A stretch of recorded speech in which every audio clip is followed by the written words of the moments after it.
Labing gamhanan nga Dios, nagapasalamat kami kanimo nga ikaw nagapanalangin karon sa tanan nga nagapaminaw sa Kabisayan ug sa Mindanao. Salamat sa imong paglig-on, paglipay ug bisan pa pagdasig sa tanan Ginoong Dios nga naa na ilalom sa kagulanan. Ug ikaw magapanalangin karon sa matag usa nga ang imong pulong mahimo kining gabayan kahayag sa among dalan ug kini mo ay magatudlo kanamo sa among pagabuhaton adlaw-adlaw. Daghang salamat amahan nga Dios, nining orasa dungog himaya among ibalik kanimo sa pangalan ni Kristo Jesus. Amen ug amen. Praise God. Mayong buntag sa atong mga kaigsuunan nga nagapaminaw ning atong tulamnon Worship on Air. Kini nga programa sa Throne of Grace Global Fellowship nihimutang sa May Gonzales Simino Building 4 Tubod Highway, Iligan City. Kung niya ka sa Iligan City karong adlaw, ako kang imbitahon sa panagtigom sa Throne of Grace. Mga igsoon, nahimutang kini sa May Gonzales Simino Building 4 Tubod Highway, Iligan City. Pareho nga building sa Pag-ibig Office o sa PhilHealth. Nata sa taas mga igsoon. 9 o'clock magsugod karong buntag o unyang gabi 5 o'clock o sa Wednesday 6 o'clock. Mungkin na itong mga schedule sa itong mga services, mga igsoon sa Throne of Grace Global Fellowship. Every Saturday, doon na kita'y intercessory prayer himuon sa mga kaigsuunan. Kung ikaw doon ay mga suliran sa kinabuhi na kay gusto nga dadon sa mga pagampo, amo ka na nga dadon sa pagampo igsoon, it-text lamang ang inyo ang mga numbers, i-text lamang sa mo ang inyong mga prayer request aron sa nana atong madala sa mga pagampo. Among gikalipay usab ang mga donors, no? Kamong mga donors nagahatag og mga donations lang sa mga victims, among pasalamatan. Naghatag kamo og mga cash nga money, unya naghatag kamo og mga reliefs, uban pa mga kaigsunan nga nakatabang sa atong mga kaigsunan. Walay hunong ang atong paghatod og pagkaon mga kaigsunan sa mga evacuation centers. Nagapadayon kita sa pagdala sa ato ang Vitamil. Kanang Vitamil na ito mga kaigsunan, usa ka na ka 25 minerals or vitamins nga naa ni ana nga 1 kilo nga pack. Og ato kanang ibutang sa usa ka dako nga kardero. So karon ato nang gidala, ato nang dala nga to sa mga evacuation centers. Na kaduhan natang nakabalik sa Santiago Evacuation Centers. Katulo, no, dayon sa Riverside kaduha o by next week, God willing, panalanginan ta sa Dios o daghan pang panalangin nga ang kapalit nato makaigsunan sa ingredients. Muadto kita sa mga kadalanan nga naa diha ang mga payag-payag sa mga kaigsuunan o unya muadto sab kita sa uban nga mga evacuation centers. O kini nga pagkaon nga atong gidala di lamang kini delicious, nutritious kini mga kaigsuunan. O labi na ni atong gitawag mga malnourished nga mga bata, no? Kay ngano maka kining vitamins nga gihatag niini dako kayo og kahimuan, no? Kaning enhancer po ni sa iyang memory, sa iyang brain. Muna nga ato kining gituyo, gipadala kini gikan sa atong amigo gikan sa Lapu-Lapu. Muna nga ang ampo kita nga ang Dios magahatag kanato og para pang palit nato sa ingredients, no? O kining sa rice sa bugas niini. Kay kada dako nga kardero 4 ka kilo ang atong gilunod, atong gisagol. Unya ato kining giserve sa mga kabataan. Doon na kita duha ka dagko kay kardero kanang tag 4,000 kapin nga kardero mo na ato ang gilutuan. Nga mo na itong gilutuan. So karon ato kining ihatod sa mga evacuation centers. Nahinumdum ko na itong dito pa sa IIT ang mga evacuees, no? Nakaserve kita dito tulo ka dagko kay nga mga kardero, mga igsoon. O nagpasalamat kita kay nakadala kini kalipay. Kamong nagahatag og cash mga kaigsunan alang sa paghatod niyang pagkaon ngadto sa mga kaigsuonan nato sa mga evacuation centers. Kami nagapasalamat ngadto sa Ginoo nga ang Dios magpanalangin pagdugang nganha kaninyo. Og ayo kalimot higalag igsoon alas 9 karong buntag gigibalag kanako sa Throne of Grace Global Fellowship.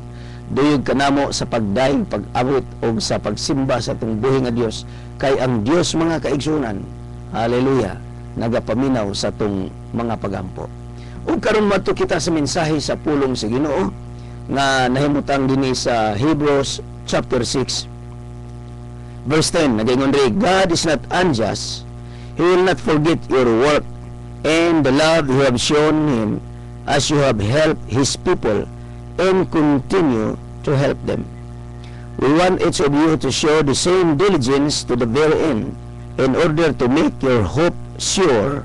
We do not want you to become lazy, but to imitate those who through faith and patience inherit what has been promised. Ang Ginoo maga panalangin sa pulong. Kining good works mga igsoon, kining maayong bang buhat. Kining atong mga maayong buhat dili kay mahinumduman rani sa mga tao sa kalibutan. Kundi ang Dios naga record niini sa Book of Remembrance. Paminawa ang gisulti dinhi, God is not unjust, He will not forget your work.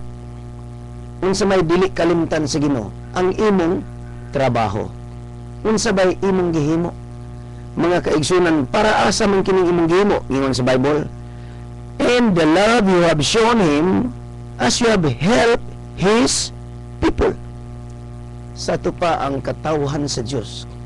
Kining good works nga gisgutan diri sa balang kasulatan, mo kini ang trabaho sa mga taong giluwas sa atong Ginoo. Usay makaingon kita nga, luwas na bitaw ko, bahala na. Di bitaw good works ang ato ang salvation. Correct ka dyan. Ang atong salvation, dili kini good works. But it is the work of God, Christ. This is the work of Christ on the cross. Pinagi siyang kamatayon sa cross, nakabaton kitag kaluwasan. Pero human kita giluwas sa Ginoo, ang gipaabot sa Dios kanato nga makahimo kitag mga good works para sa iyang mga katawhan, para sa iyang mga katawhan nga naa sa kalisod, nga makatabang kita o mahimo kitang panalangin ngadto kanila mga kaigsunan. Mingon ang Ginoo, He will not forget your work. Dili niya kalimtan ang imong mga buhat. O kini mga kaigsunan, ma-record kini, no? Ma-record kini sa Book of Remembrance. Unya mingon ri, to help His people and continue to help them. Nagpasabot kini nga ang atong buhat ay igsuon kini magpadayon, dili kini ingon nga one time nga delivery, no. It must be continuous.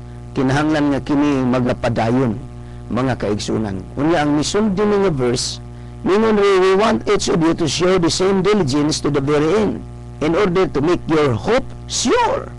Sa ito pa kini atong paglaom masigurado pag-ayo mga kaigsunan. Kinahanglan nga makugihon ang atong pagbuhat niini. And verse 12 mingon, in order to make your hope sure, we do not want you to become lazy, but to imitate those who through faith and patience inherit what has been promised. Mga kaigsunan, kinsa may atong ehemplo nga nakadawat sa gisaad sa Dios nga pinaagi siyang pailob ug sa iyang pagtuo. Nakalabang siya sa iyang katapulan, nakalabang siya sa iyang kawalad-on, nakalabang siya sa mga pagsulay. Kinsa bay atong ehemplo niini mga igsoon nga ang katapol wala kini mobuntog sa iyang pagkakugihan sa paghimog mga maayong butang. Sa verse 13 mingon ri, when God made His promise to Abraham, since there was no one greater for him to swear by, he swore by himself, saying, I will surely bless you and give you many descendants. And so after waiting patiently, Abraham received what was promised. Sa ato ba ang usa na to kay himplo no sa katawo nga makugihon sa pagbuhat giubanan sa pagtuog pailog mao si Abraham. Si Abraham makaigsunan gitawag natong amahan sa pagtuo nga nahimo nato kining ehemplo aron sa iyo ni ana makadawat usab kitag panalangin gikan sa atong amahan pinaagi sa pagtuo ug sa pailog. Daghan mga kaigsunan na ay pagtuo mibuhat sila sa sinugdanan. Apan wa kini mulahutay tungod kay nakulangan kini sa pailob. Ang pailob gikinahanglan. Bisan na kung ang mga farmers imong tanawon, pagpugas nila kini nakinahanglag pailob. Wala may overnight harvest diretso. Kung ikaw magpugas og mais, nakinahanglag 3 months usap ang harvest. Kung humay nagtinahanglan pag 3 months usap ang harvest. Kung lubi mga 5 years to 7 years to 10 years usap ang harvest. Kung saging 8 months to 9 months usap ang harvest. Mga kaigsunan kining tanan, dunay time element aron ma-receive nato ang return ug unsay atong gibuhat. Mga kaigsunan, usahay kita gusto ba og return dayon? Muna nga kung kita magbuhat og maayo, nagtabang kita nga atong nahuna nga kinahanglan madawat dayon nato unsay atong gusto usab nga gipangayo sa Ginoo.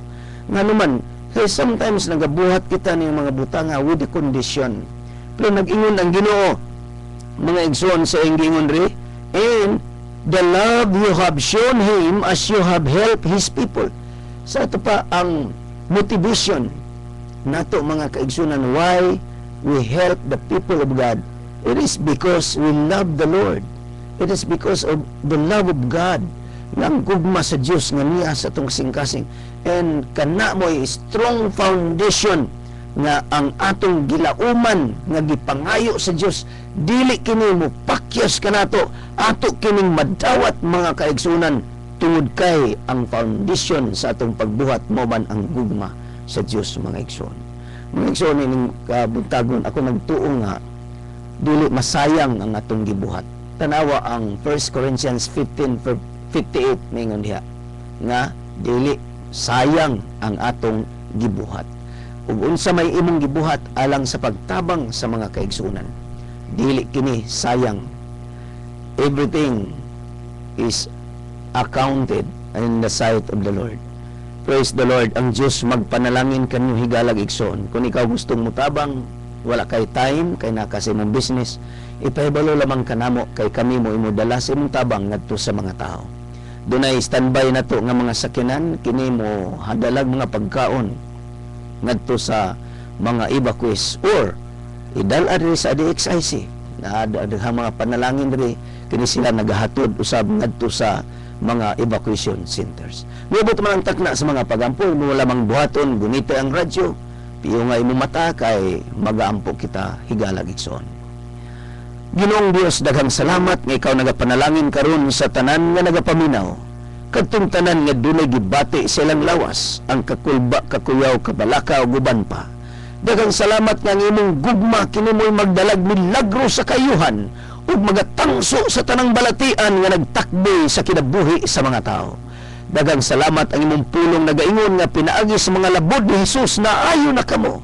Ug kini nga kayuhan akong gisulti dinhi sa kahanginan ug ang gahom sa pagabanhaw ni Kristo Hesus magaabot karon sa tanan nga nagagunit sa radyo ug sa tanan nga nagapaminaw Ginoong Dios. Daghang salamat sa imong grasya ug panalangin nga nagdawat karon sa matag usa. Sa pangalan ni Kristo Jesus. Amen o amen. Praise God. Higalag igsoon nining buntaga ako nasayod nga ang Diyos nagpanalangin kanimo tindog sa imong limutangan ug ingna daghang salamat Ginoo sa imong pagpanalangin kanako. Sulti ako nining si manahuna giunsa ka pagpanalangin sa Dios. Isulat lamang or kuha ni akong cellphone number pwede nimong i-text imong mga kadaugan, testimony, imo ang mga prayer request, i-text lamang kanako. Ang akong cellphone number 0919-819-7708.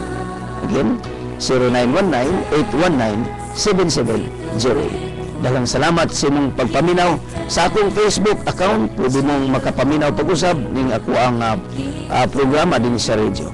Sa Rudy 2000 kanang 3-0 then 1K muad kag 1K at yahoo.com.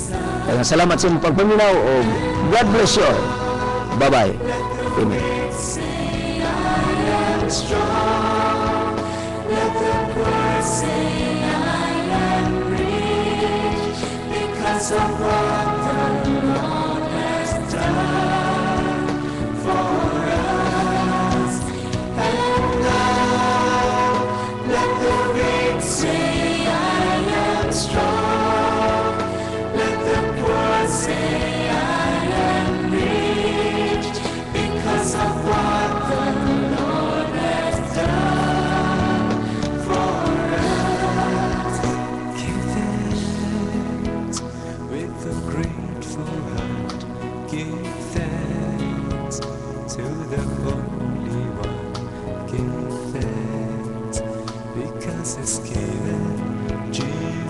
Christ, the Son